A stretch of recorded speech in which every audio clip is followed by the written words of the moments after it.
Narendra sir, हम इस time पे देख रहे हैं कि यूपी इलेक्शन के अंदर बहुत तरीके के उतार चढ़ाव आ रहे हैं। यूपी इलेक्शन के अंदर हमने एक चीज जो इस बार बहुत ट्विस्ट वाली देखी है वो ये है कि मायावती की पार्टी ने भी एंटर कर लिया है। अब मायावती की पार्टी के एंटर करने के बाद से जो सपा और कांग्रेस की पूरी रणनीतियां हैं उसके अंदर बहुत चेंजेस दिखाई दे रहे हैं। क्योंकि पिछली बार तो दलितों का वोट सपा के पास भी चला गया, यादवों का भी चला गया और मुसलमानों का भी चला गया। पर इस बार वोट काटने के लिए बहुत लोग बैठे हुए हैं। और स्पेसिफिकली अगर मैं कांग्रेस पार्टी की बात करूं तो जिस हिसाब से उन्होंने बिहार इलेक्शन में परफॉर्म किया, राहुल गांधी का चेहरा होने के बावजूद भी अगर आप देखेंगे तो सिर्फ 6 वोट्स आए। इनफैक्ट तेजस्वी यादव की भी पार्टी ने कुछ ज्यादा अच्छा परफॉर्म नहीं किया, पर फिर भी कांग्रेस की इंडिविजुअल परफॉर्मेंस धीरे धीरे गिरती जा रही है। अब इधर आपको क्या लगता है कि पूरे यूपी इलेक्शन में मायावती की एंट्री की वजह से ये जो विपक्षी दल के नेता हैं इनकी पार्टीज का क्या यहाँ पर परफॉर्मेंस हो सकता है इस बार? देखो, धीरे धीरे अगर 75 वर्षों में स्टेट इलेक्शंस देखें आप, तो एक बहुत महत्वपूर्ण चीज जो हम मिस कर जाते हैं कि जितनी भी पॉलिटिकल पार्टियां हैं वो अपनी आइडियोलॉजी की बात करते हैं कि मेरी आइडियोलॉजी ये है। और हम्म। वो जब पार्टी सत्ता में आती है तो उसको सबको साथ लेना होता है। तो हाँ। अगर हम मायावती की बात करें तो दलितों के वोट से, schedule caste schedule tribe specifically, उनके वोट से वो सत्ता में आती है। और जैसे ही सत्ता में आती है तो सत्ता सबको साथ लिए बिना चल नहीं सकती है। तो जो दलित वोट देके उनको सत्ता में लाते हैं वो अपने आप को ठगा महसूस करते हैं कि सत्ता में हमला है और बराबर सबको सामान मिल रहा है, सबको फैसिलिटी मिल रही है। तो वही अगले चुनाव में उनको बाहर कर देते हैं। दूसरा कोई बाहर नहीं करता। ऐसा सभी के साथ है। दूसरा चीज ये है कि जो भारत में और दुनिया में भी जो तोड़ जोड़ की राजनीति है, डिफरेंशियल पॉलिटिक्स है, विभाजन की पॉलिटिक्स है, उसका समय धीरे धीरे खत्म भी हो रहा है और वो होना भी चाहिए। दूसरा उसमें क्या होता है कि विभाजन की राजनीति में आप मैक्सिमम वोट काउंट कितने ले सकते हैं, अपनी जाति प्रजाति अपने समुदाय के। तो बहुजन समाज के ले पाएगा वोट, सर्वजन समाज के नहीं ले पाएगा। तो समाजवादी पार्टी भी समाजवादी कह रहे हैं तो वो बाहर से तो समाजवादी है, सबको साथ लेना चाहिए उनको। लेकिन इंटरनली वो शो करते हैं पेपरों में भी कि वह यादव, मुसलमान और पिछड़े की कोशिश करते हैं। तो अब यहाँ आप देखेंगे कि पिछड़े में दो चीजें हो गई, एक तो मायावती जी आ गई और फिर एग्जैक्टली। सपा पार्टी आ गई। फिर छोटी छोटी पार्टियां अपने अपने जो, जैसे आप इलाहाबाद के पास देखेंगे अपना दल है और बहुत सारी चीजें, मेरठ के पास दूसरे दल है, वो एक भी किसानों का दल आ गया। तो जब छोटी पॉलिटिक्स, डिफरेंशियल पॉलिटिक्स करते हो तो उसका कोई एंड नहीं है, सब लोग अपना अपना। भारत में बीजेपी ने कम से कम एक मौका दिखाया इंटीग्रेटिव पॉलिटिक्स का, कि हिंदुओं को एक साथ रखना है। तो उन्होंने मुसलमान को छोड़ दिया, तो उसका उनको फायदा हुआ। और ये जब तक वो इंटीग्रेटिव पॉलिटिक्स करते रहेंगे तब तक उनको ये मिलेगा। लेकिन पीछे आप देखोगे कि बहुत से राइट विंग लोग हम सबको साथ लेके चलेंगे, क्योंकि सत्ता में तो सबको साथ लेना ही होता है। तो जैसे ही आप दूसरे दलों के या दूसरे समुदाय के लोगों को बेनिफिट्स पास ऑन करते हैं, जो जरूरी भी है, तो आपका अपना दल वो आपको अजीब नजरों से देखने लगता कि वोट तो हमारे आए, फैसिलिटी आप सबको दे रहे हैं, तो वो चीटेड फील करता। तो ये सभी दलों के साथ है, वो चाहे कांग्रेस हो, बीजेपी हो, समता हो, ममता हो, जयललिता पुरानी थी, या मायावती हो, इन सभी के साथ ये है। और ये क्योस मचा रहता है चुनाव में। फिर कुछ स्कीमें आती हैं, उसके तहत कोई जीत जाता है, कोई 10,000 बांटेगा, कोई 15,000 बांटेगा। फैसिलिटीज आ नहीं रही हैं। तो क्योस यूपी में नहीं, आपको हर दूर मिलेगा, whether it is West Bengal, Tamil Nadu, Assam. वो सब स्कीमों के तहत जीतते हैं, या पिछले वाले से दुखी हो गए तो अब कुछ बदल देते हैं। इस पे चीजें चलती हैं। तो स्टेट गवर्नमेंट में मायावती ज्वाइन करें बीजेपी को, इससे कोई अंतर नहीं पड़ता। समाजवादी का क्या स्टैंड पड़ता है, इससे भी कोई अंतर नहीं। जनता के बीच में उनकी क्या राय है, जनता क्या चाहती, इससे फर्क पड़ेगा। और अभी एक क्योस आप देख सकते हैं यूपी में, except except some law and order कह सकते हैं कि ठीक ठाक दिखाई देता है, वह चाहे एडमिनिस्ट्रेटिव एक्शंस की जास्ती के कारण हो, लोगों में डर के कारण हो, लेकिन वो थोड़ा दिखाई देता है। तो वो एक एडवांटेज है। अदरवाइज आप क्योस ही मान सकते हैं यूपी में। सर यूपी में अगर स्पेसिफिकली मैं बात करूं तो कियोस्क के अलावा हमने टूरिज्म रेट के अंदर, जैसे कि इसके पहले कभी अयोध्या, बनारस और आपके ये वृंदावन को इतना ग्लोरीफाई नहीं किया गया। मैं आपको 2024 का डेटा बता रही हूँ कि हमारे पास यूपी के अंदर अगर आप देखेंगे तो सबसे ज्यादा टूरिज्म आ रहा था। इनफैक्ट गोवा से भी 2 गुना लोग ज्यादा बनारस ट्रैवल कर रहे थे। तो टूरिज्म, एजुकेशन, ये सब सेक्टर्स में इंप्रूवमेंट तो देखने को मिली है। जनता के अंदर भी योगी जी को लेकर एक तरीके की डिटर्मिनेशन भी है। पर इस इलेक्शन के अंदर हम ये एक चीज देख रहे हैं कि यहाँ पर लोग बार बार अक्यूज कर रहे हैं कि बीजेपी जो है और योगी आदित्यनाथ का इंक्लाइनेशन मायावती की तरफ बहुत ज्यादा है। इस बार मायावती ने बीजेपी के साथ मिलकर, मतलब इनडायरेक्ट वे में, कि ऑन स्टेज ये लोग ओपोनेंट की तरह दिख रहे हैं, बट बैक द स्टेज यहाँ पे दिख रहा है कि दोनों शायद अलायंसेस में आ रहे हैं। क्योंकि अभी मायावती ने यहाँ पर एक गेस्ट हाउस की रिक्वेस्ट डाली थी ताकि उनको अपनी जान पे सिक्योरिटी इश्यूज इन सब का थ्रेट हो रहा था। तो उनको वो अलाउ कर दिया गया, तो सपा बोलने लगी कि अरे आपने क्यों अलाउ किया, ये तो गलत है ये वो। जबकि मुलायम सिंह की जो सरकार थी उस टाइम पर भी बहुत चीजें हो रही थी ऐसी। तो यहाँ पर इन दोनों की जो अलायंस है, जैसे बीजेपी और अगर ये बसपा अगर साथ आएंगी तो इससे क्या प्रॉफिट हो सकता है? और आपको क्या लगता है कि मायावती अपनी जो इतने सालों, इतने वर्ष वो चीफ मिनिस्टर रही यहाँ पर, ये जो पूरा सिलेक्शन है, ये पूरा ये बीजेपी के साथ मिलकर एक निचला स्थल लेंगी? आपको क्या लग रहा है इनकी इनकी अलायंस की एक्चुअल में वजह क्या है? देखो, आप तो कंक्लूड कर लेंगे कि अलायंस हो गया है। जहां तक हाँ। Safety security of the leaders की है, वो तो सरकार को प्रोवाइड करनी ही चाहिए। It is their prerogative and government की जिम्मेदारी है कि ऐसा कोई भी लीडर हो, चाहे वो अपोजिशन हो किसी भी पार्टी का, अगर वो फील कर रहा है इनसिक्योर, तो उसको सिक्योरिटी देना प्राइमरी। अगर लीडर ही फील नहीं कर पाएंगे सिक्योर, तो वो तो एक कर्टसी है, उसको आप किसी अलायंस से या किसी फेवर से नहीं जोड़ सकते हैं।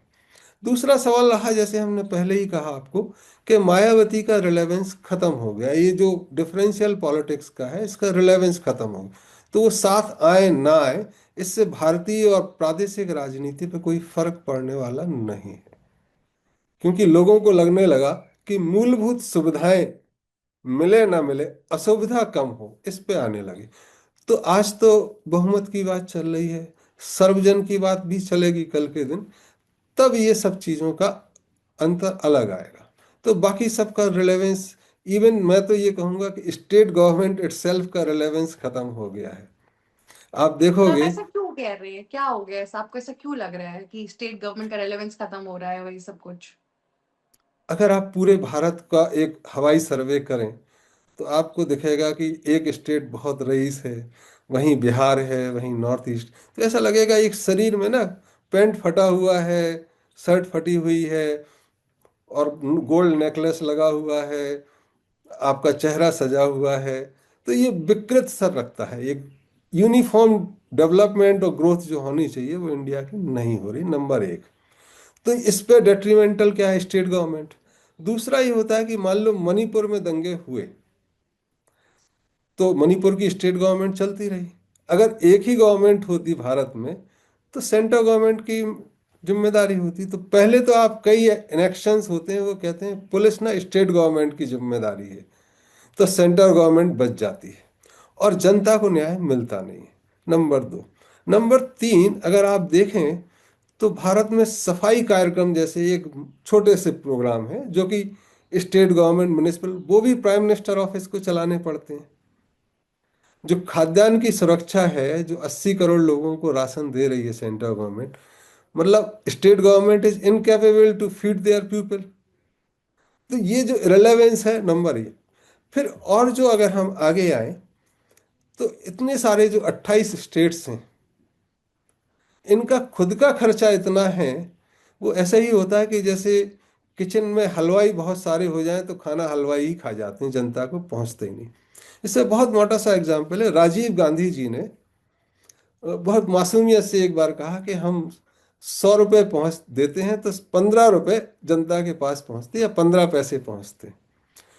तो सबने उनका मजाक उड़ाया कि शायद कांग्रेस पैसा खा जाती होगी। फिर कालांतर में वो 15 पैसे ना रह के 10 पैसे हो गया, कि हम्म, 10 पैसे जनता के पास पहुंचता है। तो है। प्रश्न आता है कि 90 पैसे खाता कौन है? तो आप कैलकुलेशन करोगे तो 90% स्टेट मशीनरी को चलाने में खर्च हो जाता, खाता कोई नहीं। अदरवाइज खाता होता तो सीएजी की रिपोर्ट आती, कोर्ट में केसेस चलते। तो वो तो कुछ नजर आए नहीं, 30-40 साल हो गए राजीव गांधी जी को भी। और फिर क्या हुआ कि प्रेजेंट गवर्नमेंट जो इनकम्बेंट है उनको लगा कि जनता पैसा खा जाती, सरकार पैसा खा जाती है, तो हम डायरेक्ट कैश ट्रांसफर करेंगे। तो करंट जो गवर्नमेंट है उसने कहा कि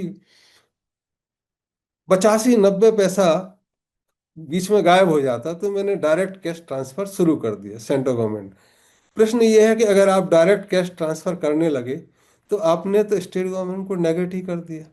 तो जब ऑलरेडी नेगेट हो चुका है, कागजों पे चीजें चल रही हैं, तो उसको रखने की जरूरत क्या है? ये एक चीज। इस पे और अगर हम भारत की तासीर के हिसाब से बात करें पुरानी, तो पैसे कहाँ से आएंगे ये इंपॉर्टेंट होता है। इस प्रश्न को हम कंटिन्यू करेंगे जवाब को। पैसे कहाँ से आते हैं? तो भारत में कहते हैं कि अगर 100 रुपये मैंने कमाए, तो 100 रुपये में 25 रुपये माता पिता के हो गए, जो हमने 25 साल तक उन्हें हमें पढ़ाया लिखाया नौकरी करने तक लायक बनाया। पच्चीस हम्म। रुपये उनके हो गए। जैसे माता पिता ने हमें बड़ा किया, वैसे ही 25 रुपये हमें बेटा बेटी के लिए छोड़ना चाहिए। फिर 25 रुपये हमें अपने और अपने स्पाउस के लिए रखने चाहिए। 75 हो गए। 25 जो बचे उसमें आधा समाज का है, आधा सरकार का है। समाज मतलब धर्म, और सरकार मतलब नेशनल गवर्नमेंट। तो यहाँ जो धन का विभाजन होता है, अगर उसमें कोई भी एक एंटिटी एंटर करती है तो पैसा कम हो जाएगा। जैसे 3 बच्चे हुए तो 8% बचेगा, 4 बच्चे हुए तो 6% बचेगा, मल्टीपल मैरिजेस हो गई तो डिवीजन हो जाएगा, मल्टीपल पेरेंट्स हुए तो डिवीजन, और मल्टीपल एडमिनिस्ट्रेटिव यूनिट हुई तो चीजें आएंगी। तो स्टेट गवर्नमेंट का वहां पे कोई रोल ही नहीं होता, local government and national government. तो भारत का अगर बहुत प्राचीन इतिहास देखें, तो धर्म या समाज सारी लोकल जिम्मेदारी देखता था, और किंगडम या राज्य नेशनल गवर्नमेंट वो दूसरी। तो स्टेट गवर्नमेंट वहां पे इरेलेवेंट है, तो उसकी जरूरत मुझे हिसाब से है नहीं। पर हम ये तो हायरार्की में से अभी हटा नहीं सकते है ना, ऑब्वियस सी बात है। अभी इतना जिस हिसाब से कॉन्स्टिट्यूशन बना हुआ है, हायरार्की बनी हुई है, और अगर सिर्फ सेंटर ही सब कुछ अगर इस टाइम पे देखने लगेगा तो क्योस ही क्योस हो जाएगा। जिस तरीके से जिस छोटे छोटे ब्लॉक्स तक पहुंचना है, जिस तरीके से फंडिंग करनी है, संचालन करना है, टूरिज्म बनाना है, वो सेंटर अगर हर चीज करने बैठेगा तो मुझे लगता है कि वो पॉसिबल है यहाँ पर। और आपने एक बात बहुत अच्छी बोली सर, आपने बोला कि जब स्टेट में कोई गलती होती है तो स्टेट गवर्नमेंट कहती है कि सेंटर की गलती है। इससे मुझे एक बहुत ही रेलेवेंट एग्जांपल याद आया कि जब आपकी वेस्ट बंगाल के अंदर, स्पेसिफिकली कोलकाता के अंदर, जब रेप केस हुआ था मेडिकल कॉलेज के बाहर, जब एक लड़की को 6 लोग लेके चले गए थे, तो उसमें उन्होंने हमेशा मैक्सिमम ऑफ द टाइम यही बोला है कि सेंटर की गलती है। तो हमारे जो स्टेट के लोग हैं, स्पेसिफिकली अगर मैं कोलकाता की बात करूं या फिर पूरे वेस्ट बंगाल की बात करूं, जिस हिसाब से चीजें हो रही हैं इस टाइम पे, क्या आपको नहीं लगता कि संचालन में एक तरीके का चेंज लाना चाहिए कि अगर स्टेट गवर्नमेंट के पास कोई इशू आ रहा है तो वो स्टेट में ही मैनेज हो, वो सेंट्रल के पास क्यों जा रहा है? स्टेट, क्या आपको लग रहा है कि स्टेट इनकेपेबल हो गई है वो सारे इश्यूज को ठीक करने के लिए? डेफिनेटली इनकेपेबल है, इनएफिशिएंट है, और उसके पास टूल्स भी नहीं बचे हैं कि वो उसको मैनेज कर सके, और सेंट्रल हैंडीकैप फील करता है। आप प्रधानमंत्री के मुंह से भी सुनोगे डबल इंजन सरकार हो गई। ये डबल हम्म। इंजन का क्या मतलब? एक ही देश में 2 इंजन चलेंगे? नहीं। तो ये विभाजन की राजनीति हो गई, ये ठीक नहीं है। अगर रूल एक है तो एक जैसा चलना चाहिए। अब ये आता है कि एडमिनिस्ट्रेटिवली हम कैसे चलते हैं। दूसरा बात, आपने कॉन्स्टिट्यूशन की बात करी। तो जब भारत आजाद हुआ तब 500+ प्रिंसली स्टेट थे। तो अगर भारत यूनियन टेरिटरी या फेडरल होता तो 500 होने चाहिए थे। हम्म। अब तो 28 जो आए हैं वो इंडिपेंडेंट इंडिया ने एडमिनिस्ट्रेटिवली या किसी वजह से बनाए हैं, जो उस पर प्रश्न चिन्ह होता है। मेरा जो व्यक्तिगत सोचना है कि जैसे भारत पाकिस्तान बना, वो धर्म के आधार पे बना, और तमिलनाडु, आंध्रा, केरल, कर्नाटक, पंजाब, ये सब भाषा के आधार पर बटे। तो कोई भी विभाजन caste, creed, colour, language, religion इस पे होता है तो वो नुकसान ही करता है, दिक्कत ही देता है। एडमिनिस्ट्रेटिवली जरूरी है तो एडमिनिस्ट्रेटिवली हमने बताया कि 2 यूनिट काफी हैं, एक लोकल, और उसके लिए member of parliament is competent enough to handle all the issues. तो जो 540 सांसद हैं उनको आप एग्जीक्यूटिव पावर देने की जरूरत है। उनको जैसे ही एग्जीक्यूटिव पावर देंगे, कलेक्टर उनको रिपोर्ट करेगा, लोकल बॉडी उनको रिपोर्ट करेगा, तो ये ऑलरेडी इजीली मैनेज हो सकता है। और ये 80, 85, 90 पैसे जो बीच में बर्बाद होते हैं ये सब बच जाएंगे। तो उसका मुझे लगता है इसमें एक चीज और जोड़ दें कि कोविंद साहब ने, जो एक्स प्रेसिडेंट थे, उन्होंने एक कमेटी बनाई थी कि सारे इलेक्शन एक साथ होने चाहिए।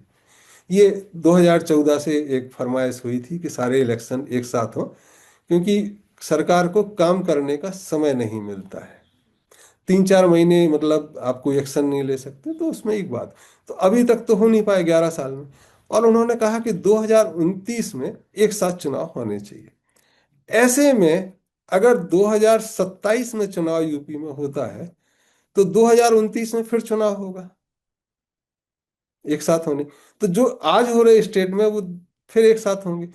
तो ऐसा भी किया जा सकता है कि 2 साल तक जो पहले के चुनाव होने हैं, उसको आप रोक दें और 1 साल आगे के चुनाव पहले करा लें। तो ये एक उस तरीके से हमें लगता है कि यूपी में शायद चुनाव ही ना हो, वेस्ट बंगाल तक हो जाए, इसी साल तक हो जाए, 2027 में चुनाव की जरूरत ही शायद सरकार महसूस ना करे। इस पे मुझे लगता है कि कुछ विचार होने चाहिए कि अगर एक साथ हो रहा है तो। बाकी हाँ, ये जो आपने पॉइंट बोला ये तो बहुत ही मुझे अलग पॉइंट लग रहा है। ऐसा ना हो ये बहुत बड़ा क्लेम है। अब देखते हैं कि इस पूरे इलेक्शन में क्या होगा, पर जिस हिसाब से तैयारियां ऑलरेडी चल रही हैं, एसआईआर आ चुका है, हमें नहीं लगता कि ऐसा कुछ भी होने वाला है। पर खैर, आप कुछ रेलेवेंट सोच के ही बोल रहे होंगे, पर ये थोड़ा सा डिफरेंट है। अगर सरकार इलेक्शन ही नहीं करवाएगी तो ऑब्वियस सी बात है, बहुमत में जब उनकी विक्ट्री बैंक या वोटर बैंक बनेगा नहीं तो लोकसभा इलेक्शन में क्या होगा। तो बेसिकली सेंटर को अगर जीतना है, सेंटर को अगर अपनी पार्टी बनानी है सेंटर के अंदर, तो फिर उसको स्टेट इलेक्शंस तो करने ही पड़ेंगे, उसके अलावा कोई चारा नहीं बचा है। सर, बहुत अलग अलग हमने आज बातें समझी और जानी आपसे। आपसे बात करके बहुत अच्छा लगा। मैं अपने दर्शकों को बता दूं कि ये बहुत बड़े पॉलिटिकल एनालिस्ट भी हैं, नरेंद्र कुमार अग्रवाल सर, और दूसरी ओर ये धर्म के बारे में भी बहुत अच्छी नीतियां बताते हैं। नेक्स्ट टाइम आशा करते हैं कि आपसे और तरीकों की चर्चा हो सके, थोड़ी धर्म के ऊपर, थोड़ी पॉलिटिक्स के ऊपर। बहुत अच्छा लगा आपसे बात करके। Thank you so much. Thank you Chitranshi, thank you. Have a nice day. प्रणाम। एबीसी हिंदी न्यूज, आज ही जुड़िए हर खबर के साथ।